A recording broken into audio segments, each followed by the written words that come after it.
Good morning student. National income का सबसे important topic चल रहा है आज, normal resident and non resident. Normal resident हम किसे कहते हैं? हमारा नॉर्मल रेजिडेंट। नॉर्मल रेजिडेंट कौन होता है? ठीक है, नॉर्मल रेजिडेंट की जो इनकम होगी तो क्या वो नेशनल इनकम में ऐड होगी?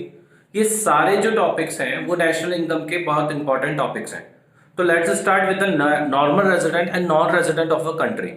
Normal resident of a country, दो कंडीशंस होती हैं जिसके ऊपर हम ये कैटेगराइज करते हैं कि these are the normal resident of a country. First condition that is said ordinary resident who live in the country more than 1 year, एक साल से ज्यादा रहना चाहिए। ठीक है, पहली कंडीशन तो ये होती है उसकी। देखते हैं क्या बोल रहा है, और normal ordinary resident of a country more than live in 1 year may or may not be the citizen of a country. भी या तो वो सिटीजन हो चाहे वो सिटीजन नहीं हो एक कंट्री का, इसका कोई मतलब नहीं है। मतलब चाहे वो हो भी सकता है नहीं भी हो सकता है। जैसा अगर मैं बात करूं अक्षय कुमार, तो Akshay Kumar is not resident of our country. India का वो रेजिडेंट काउंट करेंगे क्या? इंडिया का वो रेजिडेंट है। क्यों है? क्योंकि उसका वो एक साल से ज्यादा रह रहा है, बट वो नॉर्मल सिटीजन नहीं है। तो normal citizen and normal resident दो अलग अलग डिफरेंस है। ठीक है, कई बार क्या करते हैं हम जनरली ये समझ लेते हैं कि वो सिटीजन है तो नॉर्मल रेजिडेंट भी होगा। भाई सिटीजन होना और नॉर्मल रेजिडेंट होना, that both are the different thing. तो देख रहे हैं ऑर्डिनरी रेजिडेंट, ऑर्डिनरी रेजिडेंट मतलब भाई उसका बर्थ यहां पे हुआ हो चाहे नहीं हो, मतलब नॉर्मल रेजिडेंट होना चाहिए। नॉर्मल रेजिडेंट मोर देन 1 ईयर, एक साल से ज्यादा रहना चाहिए। पहली कंडीशन क्या कह रही है उसके लिए? ऑर्डिनरी रेजिडेंट हम कैसे काउंट करेंगे कि वो एक साल से ज्यादा यहाँ पे रह रहा हो। सेकंड कंडीशन क्या कह रही है वहां आपको कि may or may not be the residence or the citizen of a country. May or may not be the citizen of a country. जैसे मैं और बहुत सारे जनों की बात बताता हूं, जैसे सिंगर अदनान स्वामी। अदनान स्वामी जो है वो पाकिस्तानी है, ठीक है, सिटीजन पाकिस्तानी है, बट हमारे इंडिया में रह रहे हैं। तो इंडिया में रह रहे हैं, वर्क कर रहे हैं। वर्क करना का मतलब है यहाँ पे इकोनॉमिकल इंटरेस्ट दिखा रहे हैं। अब इकोनॉमिकल इंटरेस्ट मतलब ये रहा इकोनॉमिकल इंटरेस्ट, इकोनॉमिक इंटरेस्ट उनका शो कर रहा हो। अब इकोनॉमिक इंटरेस्ट क्या होता है? कुछ प्रोडक्शन कर रहे हो, कुछ कंजप्शन कर रहे हो, कहीं पे इन्वेस्टमेंट कर रहे हो। भाई हम इकोनॉमिक्स के according we have just 3 conclusion of the economical interest. That is first is production, he produce something. यहाँ पे जैसे अगर मैं वापस अदनान स्वामी की बात करता हूँ, इट्स आवर एग्जांपल। अगर अदनान स्वामी देखते हैं तो अदनान स्वामी यहाँ पे प्रोडक्शन करते हैं किसका? म्यूजिक बनाते हैं, म्यूजिक कंपोजर है वो। म्यूजिक कंपोज करने के बाद में क्या करते हैं वो? मार्केट में म्यूजिक चलाते हैं। उसके बाद में उनका कुछ प्रोडक्शन हुआ, पैसा कमाया उन्होंने। प्रोडक्शन होने के बाद में, पैसा कमाने के बाद में उन्होंने क्या किया? यहाँ पे कंजप्शन किया, उसको यूटिलाइज किया उस पैसे को। ऐसा नहीं हुआ कि पैसा कमाए और पैसा यहीं पे खर्च कर रहे हैं। देखो ठीक है, ऐसा नहीं हो रहा कि उनके लिए जितना भी सामान आ रहे हैं वो पाकिस्तान से आ रहा हो या दुबई कंट्री से आ रहा हो, ऐसा कुछ भी नहीं है। उनके लिए जो भी वो यूटिलाइजेशन कर रहे हैं यहाँ पे, खाना पीना वगैरह सब कुछ उनका, that is called a consumption, and consumption is a part of the economical interest, and economical interest is said कि अगर वो उसका economical interest है then we say that is a normal resident of a country. Next condition, investment करते हो। अब investment, what kind of investment? What investment has been included in the economical interest? All type of investment has been included in the economical interest. अब investment particular क्या कहता है हमारे को? Investment कहता है जैसे सपोज करो कोई पर्सन है, ठीक है, और कोई पर्सन पैसा कमा के लेके आ रहा है बाहर से, और पैसा कमा के लेके आने के बाद में इंडिया में लगा रहा है। अब इंडिया में जब वो पैसा लग रहा है तो उस पैसे के साथ में जो मतलब इंडिया में उसने इन्वेस्ट किया, उससे उसका कितना प्रॉफिट जनरेट किया। प्रॉफिट जनरेट करने के बाद में फर्दर वो यहाँ पे क्या करता है? उस प्रॉफिट को यूटिलाइज करता है। तो that is called be a part of investment. ठीक है, वो कुछ भी हो सकता है। तो these are the 2 condition which is said to a normal resident of a country. Normal resident मतलब हमारे लिए कहेंगे कि वो नेशनल इनकम में काउंट होगा ही होगा। नॉर्मल रेजिडेंट क्यों ले रहे हैं हम? क्योंकि हम करेंगे calculation of national income, and national income में हमारे पास में अगर जो टर्म ऐड अप करने हैं उसमें सबसे बड़ा पार्ट जो होता है वो होता है नॉर्मल रेजिडेंट की इनकम का, और नॉर्मल रेजिडेंट की जो इनकम में काउंट करेंगे that is called by RWIP, and RWIP is a part of the income. तो R for rent, W for wages और साइड भी है consumption of compensation of employ, I for investment, and here is P for profit.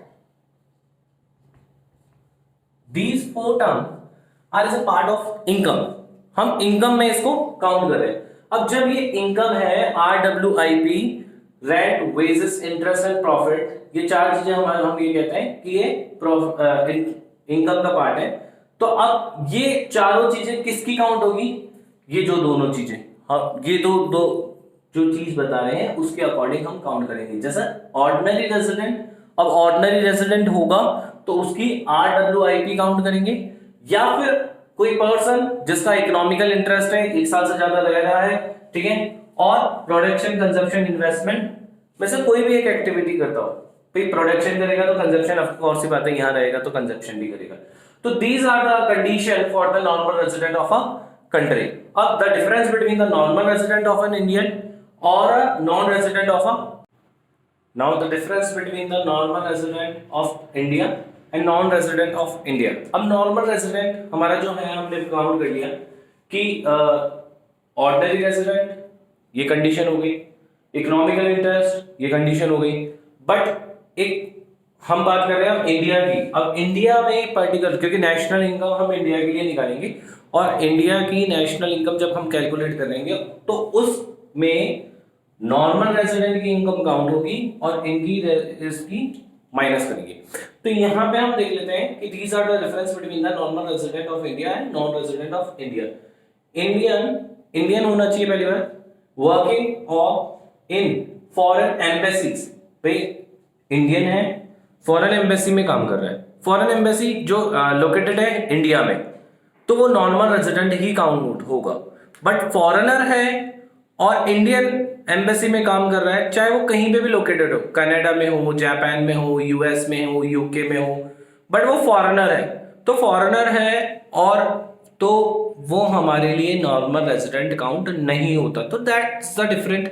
अगर मैं India की बात करूं तो इंडिया में जितनी भी एम्बेसीज है उन एम्बेसीज में कोई इंडियन काम कर रहा है तो वो नॉर्मल रेजिडेंट होगा। इंडियन है, इकोनॉमिकल इंटरेस्ट शो करेगा ही करेगा, ऑर्डिनरी रेजिडेंट हो गया तो वो normal resident of India count होगा। नेक्स्ट है इंडियन है, एम्प्लॉयड एज अ WHO मान लो, ठीक है, WTO मान लो, वर्ल्ड ट्रेड ऑर्गेनाइजेशन, WHO, तो इनमें अगर कोई इंडियन काम कर रहा है तो that is a part of the employed of WHO, but it is a normal resident of a country. भाई WHO में काम करे, कहीं पे भी काम कर रहा हूं, भाई बाहर की ऑर्गेनाइजेशन है, WHO वर्ल्ड हेल्थ ऑर्गेनाइजेशन बाहर की है, इंडियन है, इंडिया में लोकेटेड है, ठीक है, तो हमारे लिए नॉर्मल रेजिडेंट काउंट होगा। यहाँ पे जैसे फॉरेनर है, working in WHO located in India, India में लोकेटेड है बट फॉरेनर है जो काम कर रहा है, तो that is non resident of India.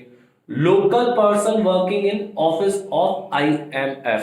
अब IMF international monetary fund, international monetary fund में अगर कोई लोकल पर्सन काम कर रहा है, लोकल पर्सन मतलब चाहे वो इंडियन हो, चाहे वो कहीं से आया हुआ हो बट इंडिया में रह रहा हो, बहुत साल से रह रहा हो, तो लोकल पर्सन कह देते हैं हम यहाँ पे। तो लोकल पर्सन जो यहाँ पे वर्किंग है इन IMF international monetary fund, India में लोकेटेड है, तो नॉर्मल रेजिडेंट ही काउंट होगा। जितने भी एम्बेसडर्स होते हैं, एम्बेसडर जानते हो आप, दूतावास कहते हैं हम, जो हमारे रिप्रेजेंटेटिव्स होते हैं, जितने भी एम्बेसडर्स होते हैं चाहे वो किसी भी कंट्री में हो, इंडिया के हैं एम्बेसडर्स और किसी भी कंट्री में हैं, तो that is counted for the normal resident of India.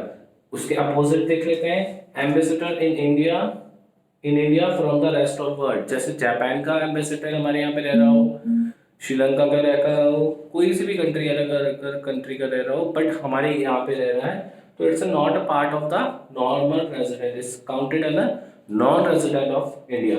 The German working, German हो, कैनेडियन हो, जापानीज हो, एज अ डायरेक्टर, कोई डायरेक्टरशिप में हो, जैसे रिलायंस के जो ऑनर है, ठीक है, रिलायंस एक बहुत बड़ा ग्रुप है, ठीक है, उसके जो ऑनर है, अगर वहां वो किसी दूसरी कंट्री में जाके, मैं वापस बता रहा हूँ, रिलायंस के जो डायरेक्टर हैं, ठीक है, या चेयरमैन मान लो, किसी दूसरी कंट्री में जाके अपना प्लांट लगाते हैं या फिर कोई प्रोडक्शन करते हैं, तो वो इंडियन ही काउंट होंगे, नॉर्मल रेजिडेंट ही काउंट होंगे।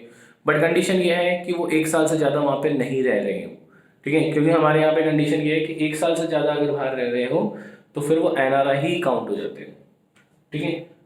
फॉरेनर वर्किंग इन WHO, तो that's the difference between the normal resident and non resident of India. तो ये आज के टॉपिक में हम ये देख रहे थे, normal resident and non resident, it's a main important part. क्यों है इंपॉर्टेंट? क्योंकि देखो, जब हम डोमेस्टिक इनकम निकालेंगे प्लस उसमें NFIA ऐड करेंगे। अब ये NFI क्या है? Net factor income from abroad. अब net factor income from abroad क्यों बोला मैंने? भाई नॉर्मल रेजिडेंट है, बाहर रह रहे हैं, ठीक है, तो हमारे इंडिया का काउंट हो रहा है नॉर्मल रेजिडेंट, ठीक है, तो नॉर्मल रेजिडेंट एम्बेसडर है ना, उसकी इनकम भी तो काउंट करेंगे, इंडिया में नहीं रह रहा अभी, बट काउंट को करेंगे, तो दैट इज कॉल्ड NFIA। इसमें फ्रॉम भी होता है, टू भी होता है। अब यहाँ पे ये इंडिया में ये काउंट कर ली तो ये हटानी पड़ेगी। तो ऐसे बहुत सारी कंडीशन होगी जहां पे हम ये ऐड और सब्ट्रैक्ट करेंगे नेशनल इनकम के कंसेप्ट में, ठीक है। तो आज के टॉपिक में बस इतना ही देख रहे हैं।